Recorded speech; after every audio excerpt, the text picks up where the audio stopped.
relevant, reliable, and researched.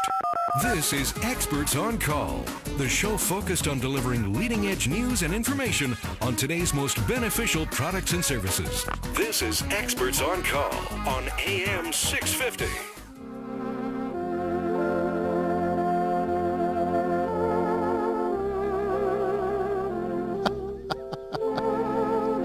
Producer Art Factora, reaching into the old bag of tricks and hits, finds Canadian Guy Lombardo. It's our year-end edition of Quay Pacific's Talk About Strata here on AM 650's Talk to the Experts. I'm Sterling Fox.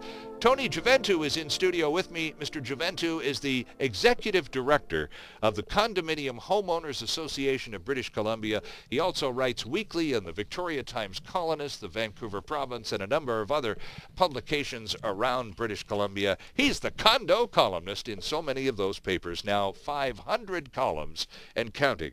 It is our year-end show. We're taking a few extra emails, Tony, that we've accumulated over the past few weeks. And by the way, if while listening to some of these you go, I should write those guys, because, I don't know that anybody's raised this issue before.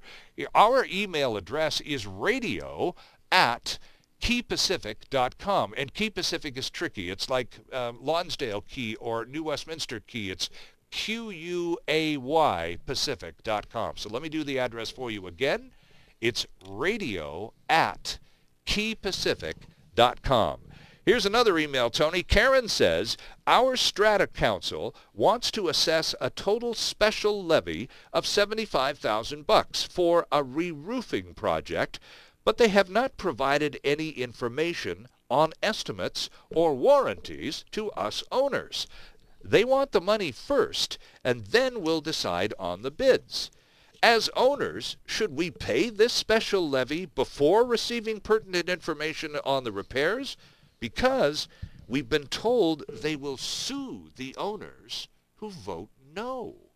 What an unusual predicament for a condominium owner. First, two questions. And Karen, thank you for your email. And I got to find out, do strata councils have the right to sue strata owners who disagree with their policy decision?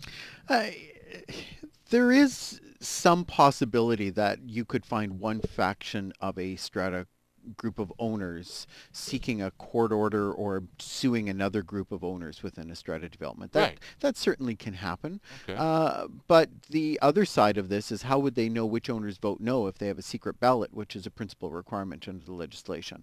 So they wouldn't have any way of knowing. So that's, if any owner requests a secret ballot at the meeting, they have to have a secret ballot, and then of course they would have to respect the privacy of that ballot, and they would have no way of knowing who votes no. If the Strata Corporation cannot get the repairs approved to be able to go ahead and the roof is leaking, then the Strata Council needs to seek legal advice on how to get a court order to simply order this work to be done. Right, because if it's leaking, then they're in urgent circumstances and the playing field shifts a little bit, doesn't it? They have a duty to protect the interests of the Strata Corporation, the owners, and the property. If the levy has been approved, so let's say they had their special general meeting, they approved the $70,000 or $75,000 special levy, don't withhold your payment because you don't have enough information. Right. The moment you're in arrears, the Strata Corporation can start collection proceedings, which means filing liens against your unit, and quite quickly an application to the courts for an order for sale proceeding against your strata lot. Right. Now, back to Karen's original point, though, Tony, and this is what baffles me a little bit. And Karen, again, thanks, because it's a great email. They have this special levy. They want to create a $75,000 cash pool to address the roofing issues. Right. So they want approval to raise $75,000, but they're not terribly interested in sharing the specifics of why or what they're going to do with the dough once it's in their hands. As a person being asked to participate in a $75,000 new debt, I don't think Karen's being unreasonable to say, well, okay, exactly what do you want to do with the money? Well, and the other side of this is, what procedure is the Strata actually following to protect themselves? So, if this came onto my desk, my first recommendation is you need to retain a licensed roofing inspector or a building technician or an engineer who's going to set specifications for this.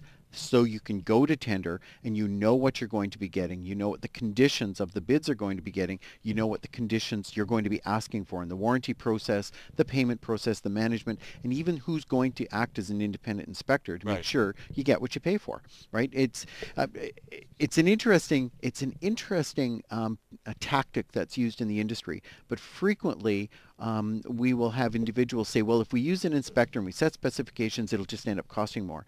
In fact, in my experience, every time you go to competitive bidding on these projects and you have a set of published specifications that contractors can bid on fairly and equally, you get always the best possible price for the best service.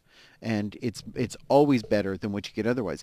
If you don't have specifications, how do you control the construction process? How do you control the outcome? So I think she has a fair justification. Now, there is a little bit of a problem in our contracting industry in the sense that through the years of leaky condos in major construction, and $75,000 seems like a lot, but it's really not major construction. Right. But if you get into a $2 million contract, the question that you have to ask yourself is, can we attract contractors to bid on this contract if we haven't approved the funds? And this is one of the problems with strata corporations, is that they start a project, they look at it, and they want people to bid on it, but then they don't proceed with the work. Well, from the contractor's perspective, it's a substantial amount of work. Yes. So they may actually be providing some sort of bond or incentive for contractors to bid on the contract, or they may be approving the contract first. Owners also, however, at general meetings can set some limitations or conditions. They can't alter the resolution, but the Act does give owners some substantial authority to be able to direct or restrict council. So they could have approved this resolution subject to an inspector first being hired, conditions, the specifications being published, and then that going out to a public bidding process to a minimum of 5 or 10, whatever number of contractors. The owners can actually vote on at the meeting those types of conditions as direction to council. Now, again, to the specifics of Karen's question to you, though, Tony, she's been essentially given an ultimatum. We need you to vote yes to approve a $75,000 cash pool to be created to fix our roof. And if you vote no, we'll sue you. Okay, says Karen, give me some specifics about what you want to do with the dough. No, vote yes, or we'll sue you. Yeah, well, I would. So now what does Karen do? I suspect in most cases where we see this occur that the resolution never gets passed. Okay. The strata corporations just don't vote on it because they don't trust volunteers to be managing this pool of money without an independent person who's qualified to supervise the scope of construction, the repairs. There's a scam born every day in this industry. Someone who comes up to you and says, I can do twice as much for half the price or the same price, you know there's something wrong with it, because invariably you can almost never nail them down to written specifics of contracts and information. And you get below the contractors too and start asking questions about things like their insurance. Do you have insurance? Oh yeah, we're fully insured. Thanks. We will need a copy of your insurance before we can make a decision. You bet. Right? Don't take anyone's word for these things, and get everything in writing. And if you can, when you're dealing with major construction, always have either a certified professional like an engineer or a building inspector or a building technician, someone who's working independently on your behalf, that is essentially going to ensure that what you want is what you get, and that's what you ended up paying for. So Karen just needs to wait this thing out. Just stay with the process and see how it plays out. Ask lots of questions. Put your questions in writing to Strata Council. And go to all the meetings, right? Go to every one of the meetings and get on Strata Council. That's the other thing. You know, become an active person on Strata Council. Set some basic business standards of how your strata is going to work. We get the question quite often, does the Act require that we have to get 3 bids on contracts or any services over $5,000? There's no requirement for any amount. Okay. Strata Corporation could legally, technically approve a $5 million levy that says for building repairs, and the council, without any other restrictions, would have $5 million at their fingertips to spend as they wish. Interesting stuff.